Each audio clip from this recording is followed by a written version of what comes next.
Good morning and welcome to Thailand Week. This is day 3, and today we are being joined by my friend Liz Lister in Scotland. Good evening to you, Liz. Good evening. Yeah, good morning, Sarah, to you. So we're going to just kind of start over again, and I just want to introduce to you why we have Liz on this week. So today Liz is going to talk to us a little bit about Thai culture, and especially about politics and these kinds of things, because actually, my Thai friend can't talk about that stuff. It's a really dangerous sort of political thing. Tourist guides are really forbidden from talking about certain subjects. So today, that's what we're going to talk about, is forbidden topics in Thailand. But if you could tell us again, Liz, what your connection with Thailand is. Okay, well, before I was guiding, I was working in student recruitment, and Thailand was the market. I started off focusing on China, and then Thailand was the market I focused on most. And started visiting all over Thailand to bring students across here. And then 2 of my students started up their own agency called Macducation, which is recruiting students to Scotland. They're the only agent in the world that is bespoke Scotland, and they've been very successful. And when I retired from education, I stayed on as the director of their advisory board, as a connection between the partner institutions in Scotland and them in Bangkok. So every year I continued to go back across to Thailand. So the first interest was through work, but then after that it became a passion to travel there. So my family love it. So we've traveled extensively all over Thailand. So if you've traveled all over Thailand, tell me, what's your favorite part of the country? Difficult one. There's so many different places. I think my heart still lies in Bangkok. I love the biz of the big city. I mean, it's just such a fantastic place, and I know it well now. So I have my little route that I go around, mostly based on shopping, retail therapy and whatever, but we do it. My daughter now comes out with me sometimes, and we do it as a girls' trip. So there's just so much to offer. But I love Chiang Mai. One special holiday that we did was down close to where the bridge over the River Kwai is, on the border with Burma. The Mon people aren't allowed to own property in Thailand, and so a Frenchman set up a series of rafts on the River Kwai, where you can go, and it's like the Flintstones. There's no electricity, it's kerosene lamps, and there's just these rafts all built into the river. So we stayed on these, and on the other side of the river was just jungle, and at night it was just fireflies, and you're sitting there on seats made out of wood with kerosene lamps and cold water showers, and it was fantastic, absolutely fabulous. That sounds really good. Actually, that's one of the things I haven't done. I haven't done the bridge over the River Kwai, but I know that's a really popular trip that Hellfire Pass, and yeah. I'd agree with you about Bangkok. Bangkok is a crazy city. I do love it. I feel like it's like a second home to me. Well, one of my other homes in the world now, but the shopping is just something incredible. I mean, anything you want, right? It is. I mean, Chatuchak, or weekend market, must be one of the biggest markets in the world. And the Thai are such gifted people. They're so creative that when you're walking around that market, there's so much that no matter how many times you go, I mean, even in spite of the size of it, I think I know every stall intimately now. I've been so many times. Yeah, there was once that I was there about 8 hours. So it was a long day. But what I love is that they have sections. Like one of the favorite sections I discovered just last year, even if I've been there a bunch of times, was local Thai fashion designers. So people who are like really micro producers, people who make just a small amount of something, can have their own stall there. And so there were these fashion designers that they only sell there. So it's really pretty fun. So a lot of students, fashion students or art and design students, will take a stand there because it's just the weekend. So it's constantly changing, and there's just so much. Yeah, my house is, if you walked around my house, you'd probably recognize it from Chatuchak Market. Yeah, if you look through my closet, you'd probably recognize a lot of Chatuchak Market from my closet. So so that's something we could spend the entire time talking about, honestly, because I love Chatuchak Market. But that takes place on Saturdays and Sundays in Bangkok. And you actually have to take a tuk-tuk or a taxi out there because it's kind of on the edge of town. Or the Sky Train. It's got a direct link to the Sky Train is the easiest way to travel around because the traffic is just so horrendous. It is. The traffic is incredible. And actually, once it took me like over 2 hours to go like 3 miles. I could have walked. It would Definitely have the been Sky faster. Train. Yeah, if you're in the Sukhumvit, I usually stay up near Khao San Road, which doesn't have that, unfortunately, but it's pretty cool. So one of the things I wanted to talk about with you today is the political situation in Thailand, because it is a little bit of a unusual place in that it is a kingdom, but the kingdom there is, they're pretty serious. The way they run the city and the country, I guess a benefit to their sort of authoritarian situation is that tourism is very important to them, and tourists are really pretty darn safe there. I mean, I've never felt threatened anywhere. I've been safe walking through, deepest Bangkok at 3 o'clock in the morning. I feel perfectly safe. So that's a bright side, I guess. But can you tell us a little bit about why Thai people are not allowed to talk about that? Well, going back to the days of The King and I, if you're old enough like me to remember The King and I, well, I don't actually remember it coming out, but yeah, the Siam was an absolute monarchy. And so King Bhumibol was the longest reigning monarch and died relatively recently. And so he was absolutely revered. I mean, the monarchy is a kind of semi-deity. So the people loved him as well as him having absolute power. So he had both sides covered. They wanted him as their king. So the government, although the government was established independently, he was absolute monarch with authority over that. For a long time before his death, prior to his death, he had been in poor health, and the concern was over succession, because he had named his son as heir to the throne.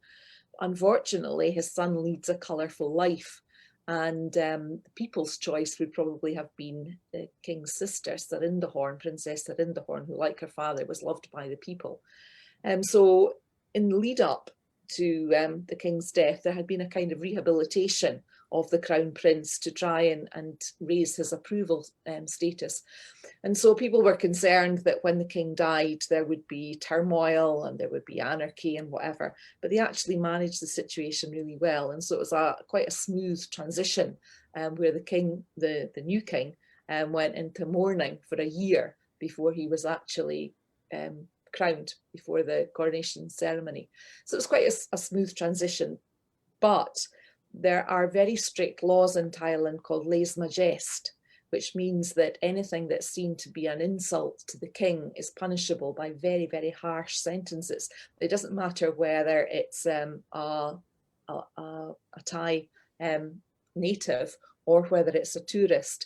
So although tourists are absolutely safe, the one area that they can fall foul of, well, there's two areas. Drugs are obviously, because they really clamp down on tourists, but the other one is in any way to offend or insult the ruling monarch. So to speak out in any way critically of the monarch, or to deface a poster, or to be seen in any way to be insulting the crown, is punishable by very harsh sentences, but particularly so if you're a Thai citizen. So although there is great speculation about the king and his lifestyle, and he lives undoubtedly a very colourful lifestyle. He lives in Munich, and in the past that wouldn't have been possible. He would have had to have created a regent, but he changed the constitution. So he's now able to live in Munich while still ruler in Thailand. And so there's a growing body of unrest, which is led by young people. And last year in 2020, a very brave 21-year-old stood up at one of the prominent universities and actually laid out a 10-point plan for what they would like to see in terms of reforms. And her and other ringleaders are subject to 15 years for these statements. So anybody speaking out against the monarchy is doing so at great personal risk. Yeah, and you can tell when you get there that you're in a different place too, because when you arrive in Thailand, you see these billboards, enormous billboards everywhere with the face of the king. And you get to know the face of the king really, really fast, because I mean, it's everywhere. It's more than seeing the Pope in Italy. You see, I mean, it really is like advertisements everywhere. So the current, oh, go ahead. Sorry, when it was the previous king, again, because he was so greatly loved, on Tuesdays, I think it was Tuesdays, either Mondays or Tuesdays, I think it was Tuesdays, everybody would wear yellow, which was the king's favourite colour. So everybody wore yellow t-shirts of their own volition to show their loyalty. You know, they stop at 6 o'clock to pay respects. But there's a changeover because the Thais, it's not like we have the media in the UK where our monarchy, our queen and the royal family are constantly under scrutiny, and the media get away with that. In Thailand, that's not it. And so the people are fed what the monarchy want them to hear. And now there's a change where in the past it was acceptance, and really if you weren't happy with it, you just let it go. Whereas now there's actually a growing body who are unhappy about the way in which the country is being governed and led, and also the way in which the wealth of the country is being siphoned off, allegedly, to his own private resources. And what, I mean, if you read about the new king in the newspapers, he's got, let's see, so he divorced multiple times. He married recently a bodyguard, and now he has an official other woman who is his official consort. His royal consort. Yeah. And she fell out of favour. He's known for his eccentricity and for his very, very bad tempers and whatever.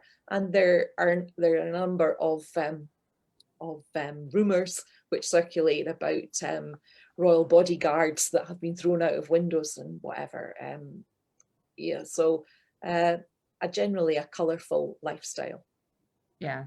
So the reason that I think that this is such a difficult topic for Thai people is because of the fact that the previous king was really like everybody's dad. He was the longest reigning monarch at the time of his death. I mean, longer than Queen Elizabeth. Yeah. And when I first arrived in Thailand, my very first trip, it was right after he had died. I think it was 2016, I want to say. Yeah. And I walked around Bangkok and every single person in Bangkok was wearing black. And I thought that there was some sort of festival going on or something. I couldn't figure out why people were all wearing black, but they had these big vats in the streets where people could bring their clothes to dye their clothes. So it was the official sort of dictate was everybody in Thailand had to wear black for a year. Yep. So yes, people would just bring heaps of their clothing and they put them in these dye vats and they take home these black clothes so that they could wear the mourning clothes for an entire year. So it was pretty, I mean, I've never seen anything like it in terms of like, you know. Yeah. I mean, it's both respect, but it was also managing any civil unrest because they knew that it was going to be a huge period of uncertainty in the transition to the new coronation of and it was very well managed. And if it had gone wrong, it would have affected the whole economy. So, you know, they had to stage manage it. Yeah, and it was interesting because at the time, I remember it was there was a bit of a question as to why they were not crowning the new king, because they were waiting and waiting and waiting and waiting, and there was some question about will they ever do it? Will they just not crown him? Yeah. So yeah, so it was pretty smart to do that, but a very interesting time to have been in Thailand during that transition period. So it's such a shame. In all the time that I've been going, it had just been constant political unrest. And the Thais are such beautiful people. They are so cheerful. They are so their aim is to make other people happy. And the key thing that you'll notice with Thais is their sense of fun. They love fun. They love they are, even when they're holding political riots. I was reading of one. I haven't been in Thailand for since 2019 now, so I'm kind of out of date, but I was reading about one that took place in 2020 and it was a Harry Potter theme, and that just kind of sums it up for me. You know, when it's a political demonstration, it's got a Harry Potter theme. And the same, I was there, I was actually coming in from the airport when the yellow shirts, the People's Alliance for Democracy, they were taking the international airport, and I saw them heading to the airport as I was heading out of the airport, and I thought it was a football match, because here's this party and they've got all the whistles and the rattles and they're, you know, they've got their food trucks and they've got their music and whatever, and you know, that just sums up the Thai people, you know, that for a large part they just put up with they just let it go, all the political turmoil that surrounds them. Yeah, and they are just such a cheerful people. I've just never met an entire culture that it's just cheerfulness is like one of their primary tenets. It's the most interesting thing. And whether you meet people in shops or whatever, I remember last year there in January, they had a new law that you couldn't get plastic sacks anymore. And so they weren't handing out sacks at any shops. And so there was this thing on the news about all the creative ways that Thai people were making fun of that law by bringing in absurd things to put your groceries in. Like people were bringing like, you know, socks, or they would bring in, you know, wheelbarrows or whatever to try and just be absurd to point out that they didn't like that new law. Yeah. And that seems very much on brand for Thai people. So yeah, it's such a beautiful country because I mean it's so blessed for natural resources. I mean the food and drink, you know, and physically they are such a beautiful people as well. It's a beautiful language. It's just such a joy to travel around in it. Yeah, I very much agree. So with the culture, have you traveled around much of the rest of Southeast Asia or Asia in general? I've been to Malaysia. China was my, not Southeast Asia, but China was my other major market. I've been to Brunei, which is quite a different experience. Malaysia, I found Singapore. I had been in Singapore, which is kind of, I would say, it's a cross between China and the United States. It's kind of bland, isn't one thing or another. So I quite enjoyed it, but you know, quite free and moving about. And I had been wearing tailored shorts, and I remember getting on the plane to Malaysia and getting off the airport in tailored shorts. Not the done thing to do, you know. It was just like everybody sort of. So I found Malaysia quite constricting. I know that there are beautiful places. I have many friends, and I actually guided the former Prime Minister, who is in his 90s, but is still touted as being a force to be reckoned with in Malaysia. His son and his family and bodyguard and whatever came to Scotland. I actually guided them, and he's touted to be a future Prime Minister. And he was the governor of one of the provinces, which is a particular tourist destination. So I would like to go back and see more of Malaysia, because I don't think I just saw KL, and it didn't meet up to Thailand. Yeah, well, and that's the thing is in my explorations of Asia, I just feel like, you know, each culture has something really interesting and unique and valuable about them. You know, I think that Cambodia really has touched me. I feel like that's a very spiritually interesting place. But Thailand is the lightness. I always feel like if I could like compare all of those countries that I've been to, in Thailand, I just feel a sense of lightness, which is why I always suggest that it's the first place people should go in Asia, because it really is, it just buoys your spirits somehow. There's something about the people, the place, the temperature, whatever. So it's easy. It's very easy. Again, that was the contrast between China and Thailand. You know, China, I absolutely adore China. I love it. But China, you've been there a week and it just kind of hits you. Because it's just China. Whereas Thailand, by comparison, was just so easy. And the people are just so lovely and helpful. Yeah, the time feels like it flies when you're in Thailand. It feels like you can never have enough days to see things. So and there's so much to see. I mean, you know, the explorations, the natural beauty of the country. Another place that I really loved was Hua Hin. Because we stayed in the Sofitel there, which was one of the ones that the writers went to. They went to Raffles in Singapore, and they went to the Sofitel in Hua Hin, and it's, you know, sort of colonial. They do afternoon teas and things like that. Again, you know, just beautiful. So much variety in Thailand. yeah, there really is. So if you were helping somebody plan their first visit to Thailand, what would you put on their list? What are the top things? Well, you could spend all of your time in Bangkok. There's just so much to do. You've got the long boats on the klongs, the canals, which is exciting. You're just going up and down the river. You can get the passenger ferry from down at Tafansa Safan taxing, where you can get the water taxi, where you can just get your ticket and that's you for the day. You can get on and off, and so many things are on the river. The flower market, absolutely adore the flower market, just walking around it, with your camera. It's superb. So many of the wats, the temples, the reclining Buddha, and then you've got the Royal Palace. Yeah, so Bangkok in itself, just exploring the different areas of Bangkok. And of course, there's the side that puts a lot of people off, and which you've really got to acknowledge before you go there, which is the side that during the Vietnamese War, Bangkok was the centre for rest and recuperation. And the Thai people, being as the Thai people are, very giving and whatever, it became the major sex centre. And so that is still very much in evidence. So particularly if you go out at night, you go to areas where, sex is the business of the area. And it can be very, very upsetting. When you first go there, it's fascinating, but you will see females standing on the top of bars with numbers on their leg, and you'll see a lot of men round about who are just picking a number. And, you've got to, as you become more familiar with it, you realize that the women are very often working the men. In many cases, it's men who are just looking for company, and for, you get many Brits going across who are looking for company and whatever, and support many of these females. So it's very hard to get your head around, but you've really got to scrape beneath the surface and try to understand it.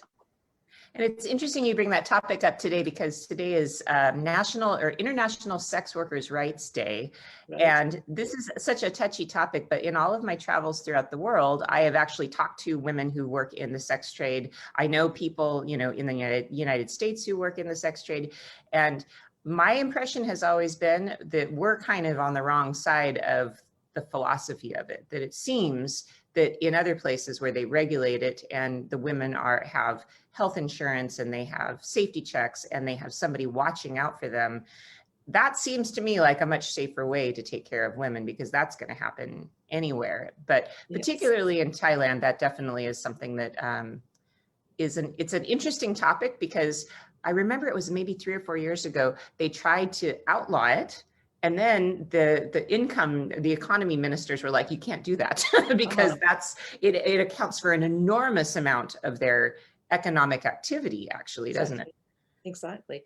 And, I don't think, that we've got to the stage in Thailand where you've got healthcare and the people being looked after. They are very definitely being exploited. There's no doubt about that. And many people are going into the sex trade from the rural areas, which are extremely poor. I mean, this is one of the other very harsh economic realities of Thailand, that what you're seeing in Bangkok are the haves. You've got beautiful designer malls everywhere. You've got very rich, very elite Thais in those areas. Out in the rural areas, you have got extreme poverty. And this is the single biggest challenge that the Thai economy faces, because this is what's given rise to all the political unrest. You've got the division between the red shirts, who are the rural poor, and you've got the yellow shirts, who are the Bangkok elite. Basically, it's much more complicated than that. And so every time that you hold elections, the red side win because they've got the number. But then it gets overturned and you get military juntas, and so it's in a constant state of political turmoil. So many people move in from the rural poor areas into the capital and they become exploited. So I'm not saying that everybody that's in the sex trade is happy to be there and making a living out of it. Very definitely not the case. But like all Thais, they are very much family social orientated, and they're living outside and whatever, so that they're very much in social groups as you walk through the markets and through the red light areas where the sex industry is going on. And it's also important to note that if you are concerned about that, because I know Thailand has quite a reputation for the sex trade, you won't notice it if you don't go looking for it. Just so you know, I've never felt threatened. The one thing I have noticed, I mean, I've been all over Bangkok and I've never gone looking for that zone. And so I just literally haven't found it because I'm not looking for it. But if you start looking for it, you'll see it, but you never feel threatened as a single woman. The one thing I have found a little bit disconcerting as a woman traveling by herself is on the airplanes. There often are men who are traveling alone on airplanes who you can tell why they're going to Asia. You can see why they're going, especially flights into Thailand and flights into Cambodia. I have been approached by some men on planes that really gave me a creepy vibe. So, I mean, I think going back a few years, I would agree with you. And certainly there are many, many men who go to Thailand for sex, but also as much for company, because the females work this. And so what I find now on the planes going across, and also as you're moving around in Thailand, you won't see, unless you go looking for it, you won't see what you might call the seedy side, but you will see a lot of men walking around with Thai girlfriends, wives on their arm. You know, so I find on the plane now, as you're going across, a lot of that, a lot of Thai wives with children from people who've gone across there and have married somebody there. Yeah, so it's pretty common to see a lot of single men traveling to, yeah. So there was a flight, what was it, 2 or 3 years ago? I was with Luca, and Luca and I got separated, and I ended up next to a single man who it was really clear from talking to him for 5 minutes what he was there for, and I was like, "Stewardess, can I change seats, please?" Because it's, I mean, it is what it is. Of course, associated with that, you have all the disease, hepatitis in particular, AIDS. But nowadays, another reason why people are traveling to Bangkok is because of the medical care. It's very, very cheap for cosmetic surgery, for dental surgery. So there's a lot of medical tourism. That's a really interesting point you make, actually, because A and I talked about that really briefly a couple of days ago. I ended up in the hospital with a couple of my clients last year, and we were in Bangkok. I've never in my life seen a hospital like that. It was the most beautiful, gorgeous, gorgeous hospital I've ever seen. And they did a whole bunch of wonderful things for this client of mine. He was feeling kind of like he had the flu or something, and the entire visit ended up costing them like $100, I think. Yeah. I know that. I mean, they have international hospitals, and it is, as I say, it's one of their major target industries to grow, medical tourism and cosmetic tourism.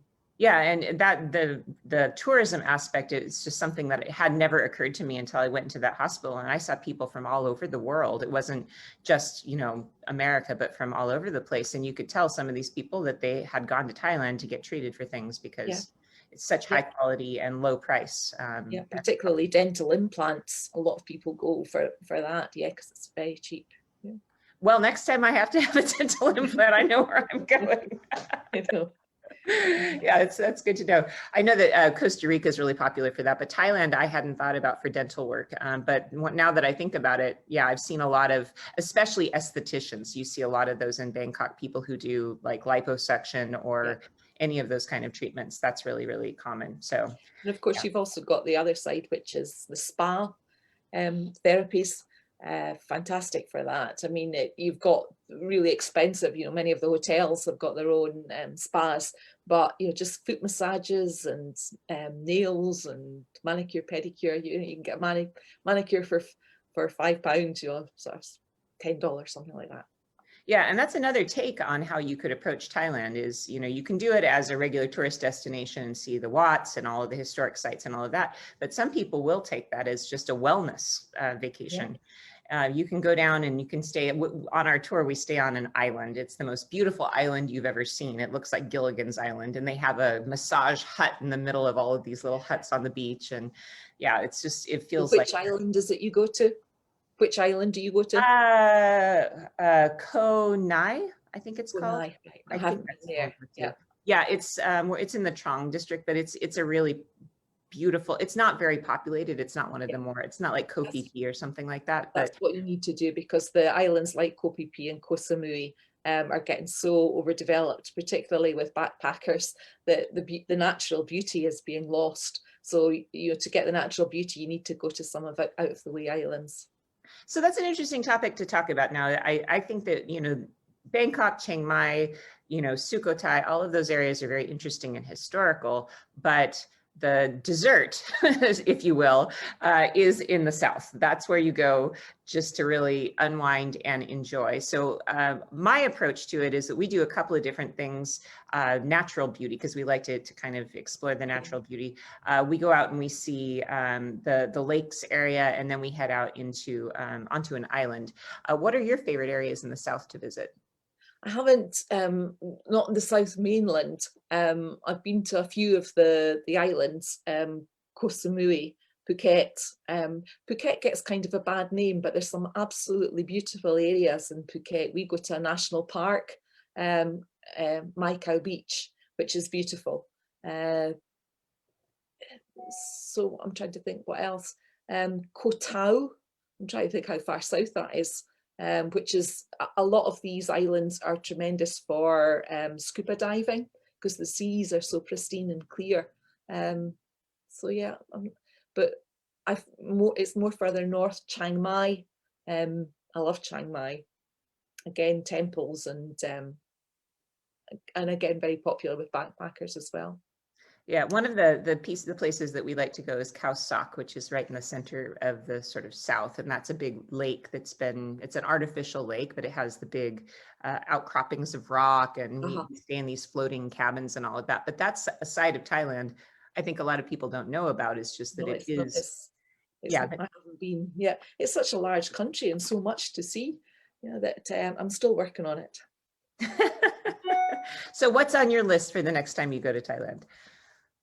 Wow, what's on my list? I don't know really. I mean, what we're talking about, the south, and just seeing more of it. Chiang Rai. I haven't been to Chiang Rai, so further north, up into the more remote areas. I'd like to do that. Yeah. Yeah, Chiang Rai. That's been on my list too. And actually, A and I are going to do an extension that goes up through Chiang Rai next year, because the White Temple is very, very famous. It's a beautiful temple that's just all completely white. It's a little creepy. It's got a lot of like skeletons and things, but that would be a really fun thing to see. I'm afraid I just find it hard to get beyond my usual haunts. I just creature of habit, go back to the same places. But that is the nice thing about Thailand. I don't know what it is about that country, but it feels homey. And after you've been a couple of times, people remember you. You go to shops or you go to restaurants, and even a year or two later, people have said, "Oh, you were in here before." And there's just it's a sense of just community and welcome that I just find so fascinating. The place I stay in, Bangkok, A and I were talking about this the other day, how I walk in there and it's like coming home. Like everybody, I know all the people who work there, the whole street. I know all the shopkeepers. I know all of the restaurant owners. And it's just like, it's really easy to make it a part of your international home, isn't it? Absolutely. And you have your favorite tailor and your favorite jeweler, and so you just keep going back to them because you're known, and because you build up a relationship of trust. So yeah. So have you had clothes made before in Thailand? Yes, absolutely. I think that when you are European size or American size, and you see all these beautiful little tiny Thai women who are just gorgeous, and you see these dresses or outfits on them, and you think, oh, that's so gorgeous. I've had a few of those made that looked horrendous. So I have learned over time that I keep it simple. So I go back to the same tailor, and I just love Thai silk. So I love the colors of it. So I have jackets made, or just tops or whatever. And yeah, so something usually made every time I go.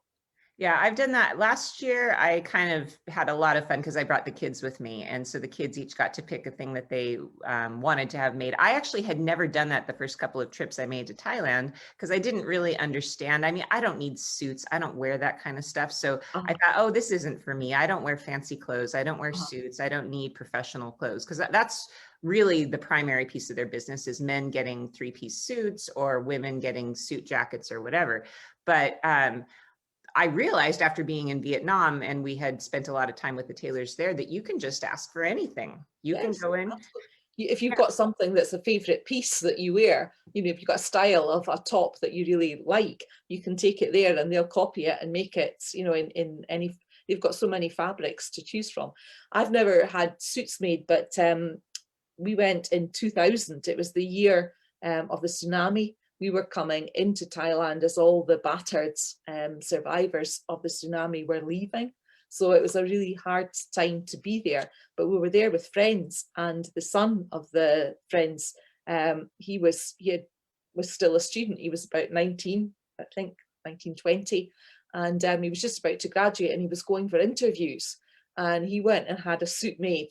And Anne, his mum, still says to this day that when he put that suit on, that was when he transformed and he was successful in interviews or whatever. So it was, you know, that was a transformational change for him, getting this really smart suit made, which served him well in his future career. Oh, that's so cool. Yeah, I was with a friend who got a suit made, and I had, last time I was there, I got a dress shirt made, and I had a lot of fun taking in one of my favorite dresses that I travel in a lot. And I just took it in and I was wearing it. And I said to them, so I want something that looks a little like this. I want a crossover top, but I want pockets, but I also want a drop waist. I don't want an empire waist. And they said, okay, go back to your hotel room, change, bring us this dress. And that's what we did. I brought this dress back in, and we just made notes. They put little like sticky notes all over my dress, this kind of top, but we want 2 or 3 inches here. We want the inline pockets with zippers. And they ended up making a dress. It was exactly how I had sort of dreamed it in my head. And that was really fun, because I think a lot of people look at that stuff and don't realize you can completely customize whatever you want. Yeah, there are so many tailors and dressmaker shops everywhere. My one piece of advice would be that there is a scam where you have people that come up, you know, you're standing on a street corner and they say, oh, can I help? Can I show you a map? Oh, it's here, whatever. And they engage you in conversation, and then they say, you know, do you know where to go for all the tourist sites and whatever? Have you thought of having something made? And then they take you to majestic tailors or whatever. So choose your own, just, you know, look for yourself, and don't I'm not saying that they're not, we did it the first time, we fell for it, and the tailor was absolutely fine, but I think that you probably paid a little bit more over the odds than you would do if you were just selecting your own tailor.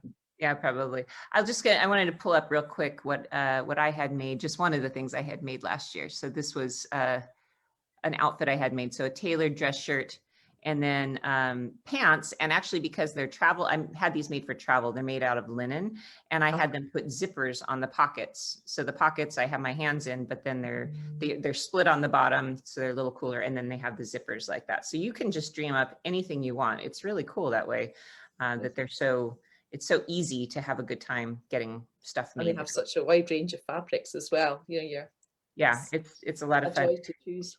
So we have a question, which is, when is the best time to travel in Thailand? And that's a tough question, because it's hot all the time, isn't it?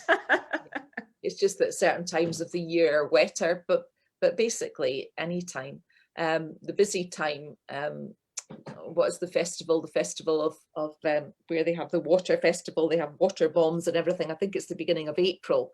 And I've done it, and you go and you can float the wreaths out onto the water, so everybody goes out and you can float your wreath from the boat. That's a very busy time. I'm sure that's the beginning. Songkha, I'm sure that's the beginning of April. I want to say that's November. Is that November? Is it November? I feel like it is. When I'm planning trips there, I usually only look at sort of late October, early November through about mid-February. I find if we go past mid-February, I did it one year, I went later in February, and it was too hot. So right. Yeah, January is pretty optimal, and that's what I'm actually gonna move up when I'm doing my tour next year, because it was a little bit too hot even in early February last year. So yeah, so I would say that range, November through the end of January maybe, is the best. When have you gone? That's the time that I've always been. I mean, in recent years, it has always been January. But I've traveled throughout the year, and I can't really say that there was any time that I would say avoid. There are times that are wetter than others, but the climate is fine. Yeah. Somebody's asking what is the cost for the outfit that I was showing, and I paid probably about $20 for the dress shirt and about $20 or $30 for the pants to have them custom made. Yep. I have had several beautiful like Chinese silk dresses made that were about between $50 and $70. But here's the tip. You can really negotiate. So the first time I had a bunch of stuff made, I was with a friend who was really good at negotiating, and I got a much better price. Then the following year, I went back to the exact same tailor, and I'm like, dude, like last time you made me a dress for $60. And he was like, oh, that, I don't remember doing that. Oh, and prices have gone up, you know? So they try to kind of do that. So what I tend to do when I go to the tailoring shops is I'll kind of play them off against each other. I'll be like, I want this made. What is your price? Okay, that's not a good price. I'm going to go to your friend next door and see what they have to say. So it's good to go to areas where there's multiple tailors, and then you can kind of, you know, play with the price a little bit. So, so when is your next trip planned? They When are you also going do to go? fittings as well, you know, so you go back and, you know, they'll fit it to you. So you Oh have, yeah, that's a yeah, good thing to mention. Yeah. before you pick it up. But the other thing which I absolutely love is the jewelry, because of course Bangkok is the gem center. So sapphires in particular, but all gemstones. So as many tailor shops as you've got, there are also jewelry shops as well. And you can, you know, if you have a favorite piece, or you've seen something, a Tiffany ring or something like that, then take it with you, because you can have them made. And again, it's exactly the same. You've got to go and you've got to haggle and you've got to negotiate. If you want any jewelry repairs done or remodeling, then that's the place. I never even thought of doing that. I didn't know that at all, that you could do that. I'm going to try that. You could, so you Show could you bring my in, range. see, I go That to was all. Chautauqua and I just buy, I like the silver shops in Chautauqua because I wear a lot of silver jewelry. But I had never thought of that you could actually have something custom made. Huh. That's a really good idea. But the point you made before is quite important, that if you're just going overnight to Bangkok, or you're just going to be there for 2 days, you really can't do this. You have to have more or less a minimum of 3 days. So if I go with my groups, we stay 3 days, and I go directly to the tailor as soon as we arrive, so that they have enough time to fit me once or even twice, depending on what it is, right? And is jewelry about the same? Not really. You're not going back for fittings. You just go and discuss what you want, and they'll have ready-made pieces. But if you, I quite most of mine, I always use that as a little treat in November. So I've got a collection of different things. So you just have an idea of what you want, or having other jewelry remodeled that's perhaps gone out of style or whatever. So I've got quite a collection from there. The trouble is, your jewelers, or you know, you'll have people who you've been going to for years, and then you'll go back and suddenly they've disappeared. So I think there'll be big changes after this year as to who survived and who hasn't. That is something I'm curious about, because my A had shown me around the night market in Chiang Mai, for example, like a week or two ago.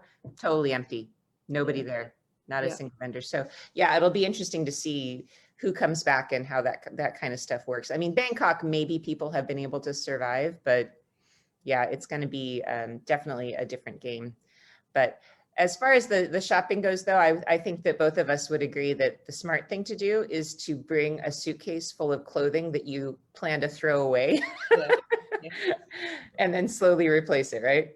Yeah, particularly if you are very petite in size, you will be in heaven, because there's so much on the ready-made side of things as well as the custom-made. You know, I have to go down the custom-made, but it's also homeware. I mean, that's where I spend most of my money, because the homeware is just, you know, phenomenal. Really? Like what? I've never shopped that kind of stuff. What kind of stuff have you bought? Oh, you know, all the you know, the dishes. What else?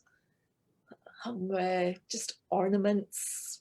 And then you've got all in Chattachak, you know, you've got towels. I buy things like Christmas towels, you know, just all the, and also, I mean, I bring home dinner services and things like this, you know, the domes for putting on top of plate. I just bring in. In fact, my friend, she's even worse than me. She's brought home at one time They make these fantastic bird cages, you know, sort of spirit houses that she, you know, so, you know, things like that. She's brought home a basin, an engraved ceramic basin. So yeah, we bring anything and everything.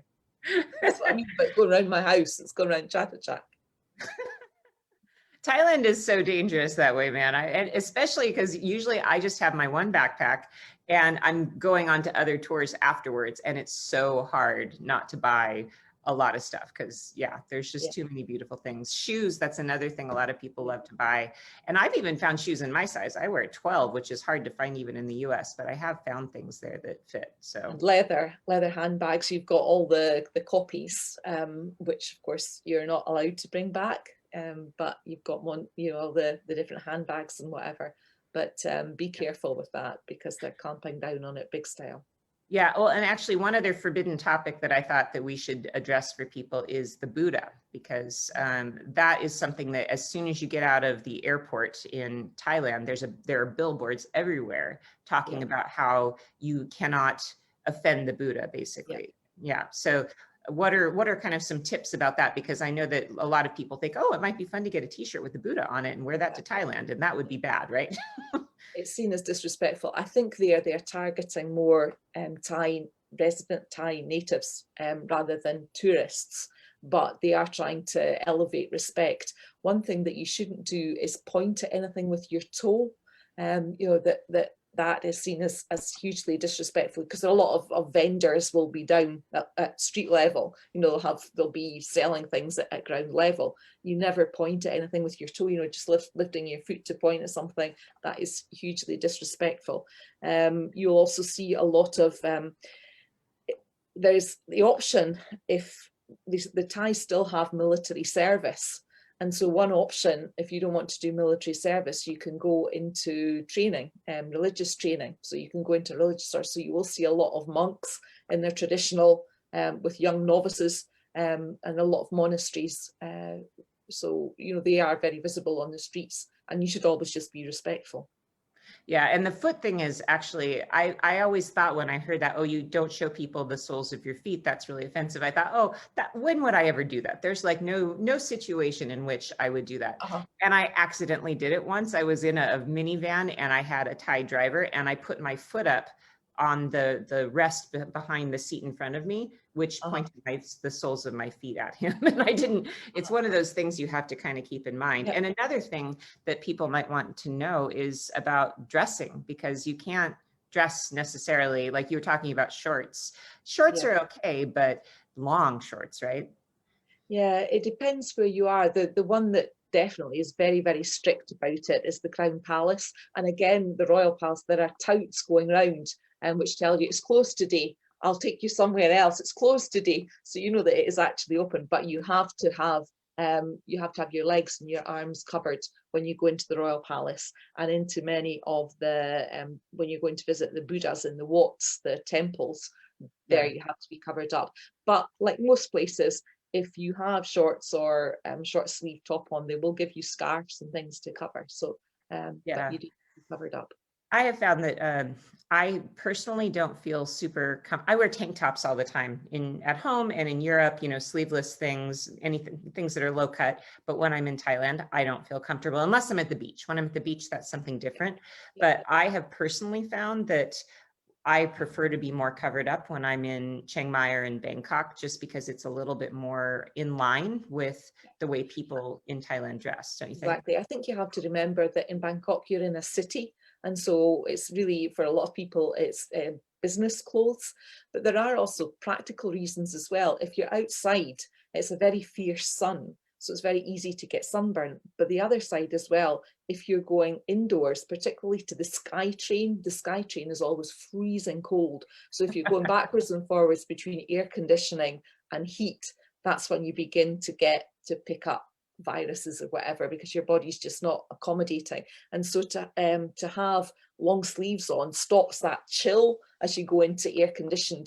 So yeah, I would always have I would wear tailored shorts, but I would I wouldn't wear shorts. I mean, you can tell tourists who've just come in from the islands or whatever that are in very skimpy clothes and whatever, and nobody really pays much attention to it. But I think more from the practical side of it, I would wear a pair of longer linen trousers, like you were talking about, you know, a tailor top, you know, long sleeves, perhaps carry a hat with you, because again, it's fierce sunshine when you're out in it. Yeah, and one of the things you can consider doing is if you're going to Thailand, just don't bring too many things, because a lot of the clothes they sell at Chatuchak, for example, are perfect for that kind of climate. But I have found, like for my sons, when I bring them to Thailand, long, you know, ankle length linen pants are great, kind of like camp shirts. I usually bring things to layer, but you're absolutely right. I would never think in Seattle, if it's 85 degrees outside, I would never wear a long sleeve shirt. But in Thailand, I do. I get kind of a billowy long sleeve, really lightweight linen shirt, and that's perfection, I think. So yeah, I talked before. Yeah, I talked before about when we went out to the rafts on the River Kwai. You know, we were going out to jungle, and we had been traveling around. We were with friends, so it was my family, my husband, my daughter, and family. And I insisted that we all bought these white cotton tops so that they were loose and loose, flowy, baggy pants. So we were like this cult as we arrived. There was 7 of us in these white tops. I've got photos of that. I'll share the photos at some point, because we just looked distinctly odd. religious cult going on a rafting trip in Thailand. Yeah. But that's really good advice, though. I mean, I would say if you're thinking about going to Southeast Asia, anytime, it doesn't matter. It's always muggy and hot. I mean, it can be in the high 90s and 100% humidity in Bangkok. So yeah, so bringing billowy kind of clothes that cover you but keep you cool, that's very, very smart. So, and also another feature of Bangkok is that the mosquitoes can be very bad, because most of it is built on canals or klungs. There is one very, very famous restaurant in Bangkok called Cabbages and Condoms. Have you visited Cabbages and Condoms? no, my bus drivers in Europe have always told me I need to go there, but I've never gone. But its origins were that people were, I can't even actually remember what the origins were, but I think they sold the cabbages to, anyway, I can't remember. But it's very popular with tourists now, but it is absolutely fatal for mosquitoes, just dreadful. So if you go, make sure you've got lots of bug spray on. They put little candles, you know, the citronella candles down at your feet for you. But you know, again, another reason for wearing long pants. Well, and a couple of travel tips actually that reminds me of is that you don't even need to bring bug spray. Actually, the 7-Eleven solves everything. That is the mecca of Thailand, because it's not just like hot dogs and Slurpees. It's like a mini grocery store and pharmacy, and they have wonderful citronella spray that works quite well. And the other thing that 7-Eleven sells is charcoal tablets in case you get kind of a stomach bug from eating local food there. So although I've never, in all the time I've been, oh sorry, we did once in Phuket. We had a dodgy tummy, but in all the times I've been going, you know, that they are so fastidious about their cooking. It's, you know, a matter of pride that it's fresh and it's hot and it's you're not at risk. yeah, I actually, when I think about it, I have never had any problems. I eat the fresh fruit. I eat all the fresh. I mean, I wouldn't eat a salad or a fresh fruit in a lot of other places, but in Thailand, I always have. I've never had a problem. The one thing we do though is drink only bottled water. Yeah. But then the Thais will only drink bottled water as well. Yeah. So what I try to do with my groups is buy like the big jugs and I put them at the back of the bus, and then people can just refill their water bottles. The other thing I've gotten before is like a filtered water bottle where you can use the tap water, but it has like a camping kind of filter in it. I mean, the bottled water is just so cheap everywhere that. Yeah, it's a good thing to do. Well, my gosh, this has gone by too quickly, my friend. I can't believe we've been talking for an hour. I'm just missing it so much. I just want to go back.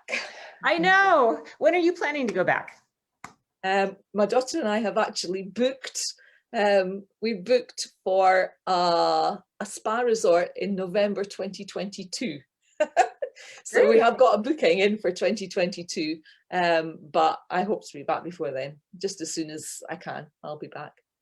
That sounds good. I talked to a little bit about. I'm planning January of next year, so a year from now, and A seems to think that everything should be back to going by January for sure. So even maybe by the end of the year.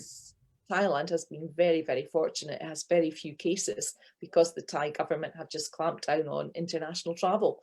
So, I mean, most of their tourism is actually Chinese. So they're really suffering because they're not getting the tourists coming in from China. So they will be very strict because they will not open up until they know that there's no risk. So, yeah. Yeah, and even when the kids and I landed in Thailand last January, before the pandemic really had taken off, as soon as we landed in Chiang Mai, they had like people in triage suits meeting us with temperature guns, and they were separating people out and interviewing people and asking them where they'd come from and all of this kind of stuff. So they were on top of trying to get the pandemic under control way before we were even really talking about it in the US. So yeah. Yeah, because Smart. of the links with China. Yep. Yeah. Well, here's to hoping we're going to get back to Thailand sooner rather than later. And maybe we'll see each other in Thailand sometime. That would be fun. Absolutely. Yeah. Yes. There's many places to hang out. Well, thank you so much for joining us and sharing your expertise on Thailand with us today, Liz. So again, this is Liz Lister, and Liz Lister is from Guide Collective, but also of Scottish Blethers, the three Scottish ladies who like to blether on about all kinds of interesting topics. When's your next podcast coming out? One came out, what day is this? This is Wednesday. So one was out yesterday. We were doing on the first every Tuesday.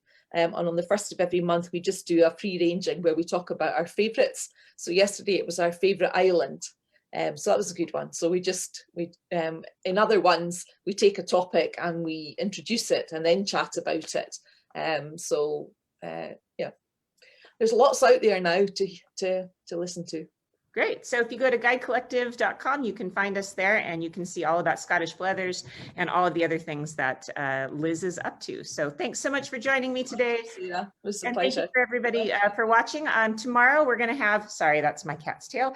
We're going to have A. Pikul joining us again tomorrow at 6 p.m. Pacific time, and that's going to be for a live interactive walking tour of a temple in Chiang Mai. I'll be monitoring questions. If you'd like to ask her questions live, you can. And that's going to be our last event with A. So please be sure to show up for that. That's 6 p.m. Pacific tomorrow. So see you all then. Thanks. Thank you, Liz. Bye. Hap Kun Ka, right? Hop Kun Ka.